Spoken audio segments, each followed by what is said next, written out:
All right. What's up? I got one of my subscribers, A1, what's up?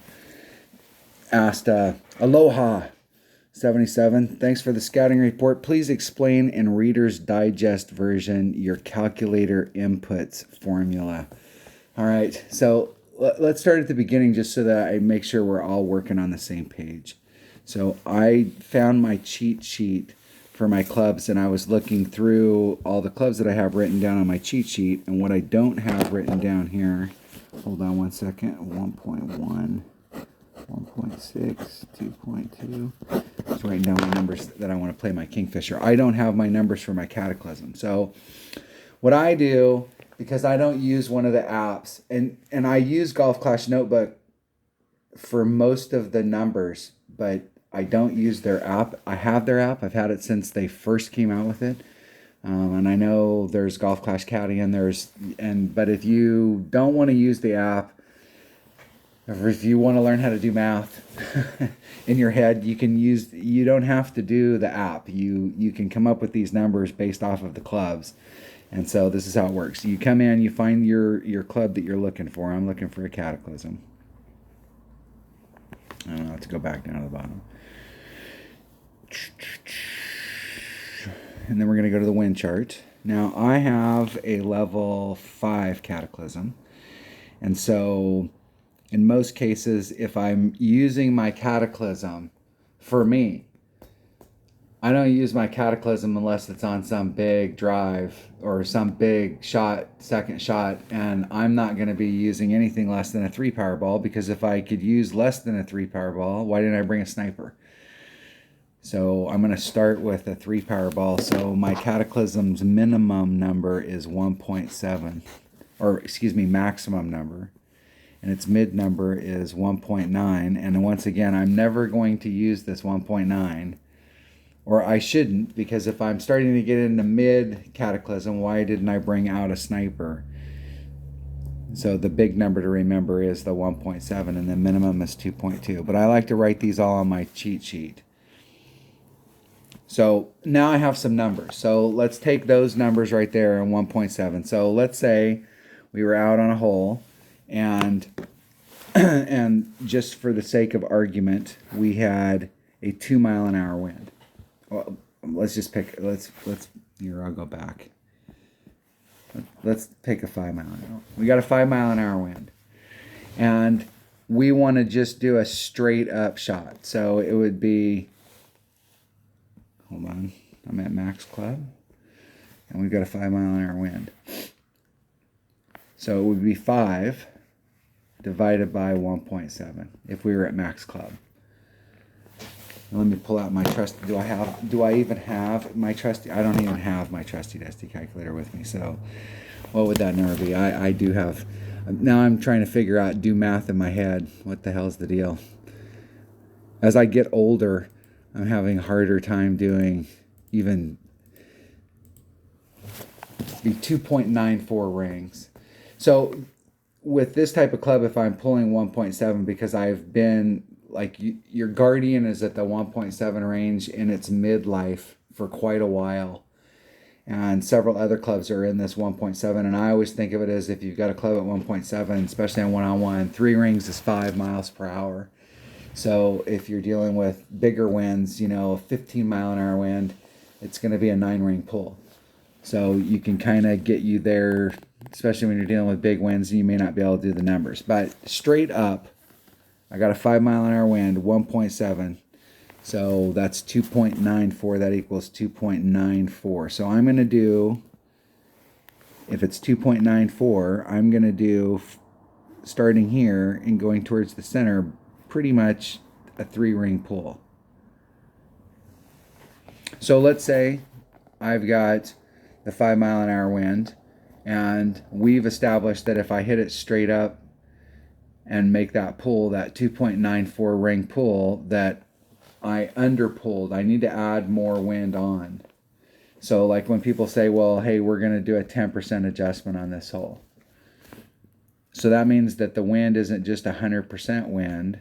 We're going to do 110% wind. So that's 1.1 times whatever the wind is, which in this case is 5 miles per hour, equals, so let me get my calculator out here, is 5 times 1.1 equals 5.5 divided by 1.7. Divided by 1.7 is 3.23 rings, and before it was 2.94. So if we add on 10%, instead of doing a basically 3-ring pull, we're now doing 3. And if this is the half, we're doing a quarter. So we're doing 3 1/4 rings, and we're going to pull it just that little bit more. And so all of this stuff is all algebra. That's why when we say, if you hear me say, or anybody who's shooting it, they're going, okay, we're going to do this at a 1 per 1. But you know that everybody's talking about, hey, we were doing a 10% there. So here's the thing. So let's say you're with your sniper. Your sniper is at 1.0 when it's at max. It's at 1.1 at mid. And it's like at 1.2, 1.3 at minimum, just depending on how you play it. I play it at 1.3. So if you were in mid club with your sniper and you were going to add on 10%, here's what the equation would look like. It would be 1.1 times whatever the wind is. And in our case, we have a 5-mile-an-hour wind. So it'd be times 5 equals 5.5 divided by 1.1 divided by 1.1 equals 5. So if you're doing a mid club, and in this scenario, and there's a lot of these really accurate clubs like a Grizzly, where at mid club it may be playing at 1.1, but if you're doing a 10% adjustment, it's basically like doing it at 1. That's why on a lot of holes, on a lot of these par 3s, I will say I don't care that I'm in mid club, or I don't care that I'm in minimum club, because on this hole we're doing a 30% wind adjustment. So it's 30%. We're way the hell downhill. And I'm at minimum club. So it's the same math. It's 1.3 times 5 equals 5 point whatever divided by 1.3. So we started off with a 1.3 and we end off with a 1.3. So we're just right back to 5. So a lot of times on these par 3s, instead of trying to work a mid number or a minimum number and then try and add on from there, I'll just start at the 1 per ring. It's super easy to pull 1 per ring. It's super easy to do the math. It's one less step in this equation that you have to do. And then I will work the wind from there. I can think of one hole where I do a max pull minus 25%. And if you watch everybody else's videos, they're at like mid club plus 12.5 with the slider, and so the deal is that it was so fine-tuned. I just went to 1 per ring. It's super easy to pull 1 per ring, and then I worked the wind, because a lot of times when we're, especially on par 3s, where these numbers really come into play on a lot of these holes. Some holes I found that were so far downhill that we just play them at 1 per ring. And we're kind of already accounting for the wind, for the elevation drop.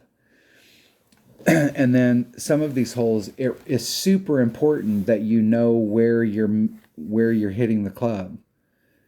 In the last tournament that we played, I played the opening and the weekend round with a buddy of mine, and on one of the holes he did a rough bump that it was super important, because you were in minimum sniper, that you hit minimum sniper 1.3 per ring, or you were in big trouble.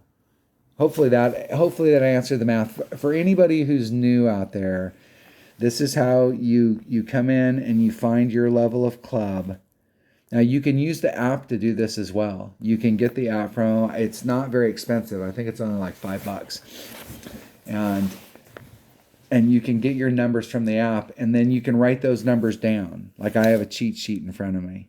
A lot of these clubs, I just know my numbers. I know, like, we can go into my bag. Of course, it's been forever since I was in there, so it'll fire back up. But like my extra miles, 2.1. Where my big topper's at, it's at 2.1. It's at like 45 accurate. My quarterback, so this is at 2.1, so it's 45. Big topper is the same thing, yeah, it popped up. So it's actually at 2.0 exactly. It's even more accurate than my extra mile at that level. Quarterback's 100, Rock's 100, Thor's hammer. I never use my Thor's hammer. If I was playing higher tours, the Thor's hammer is it's the great utility.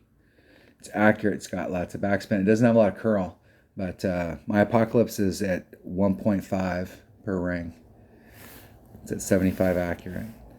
And so a lot of these clubs, my Big Dog is at 1.8, my Cataclysm is at 1.8, my Guardian is at 1.1. It's 95 accurate. And so I just know all of my max numbers. And then on my lower clubs, my short iron, my Kingfisher, this is the money club right here. And you absolutely need to know whatever short iron you're using, you need to know its numbers at max, mid, and minimum. And don't be afraid.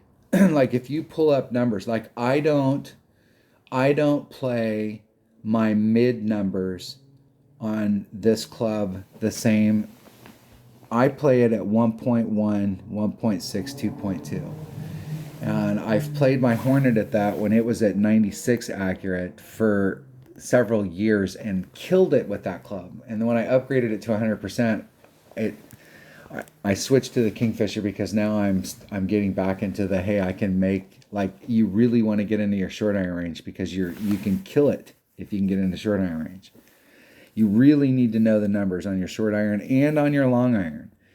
The other ones, you need to have access to them because, like, occasionally you'll use them, especially like on some of the par threes where we're driving the green, and so we're always going to be a minimum club, and so we may need to know what our minimum rocket is, especially with a rocket because of the backspin. It's the club that will pop out every now and then on some of these. Occasionally the quarterback because we're going to do a rough bump.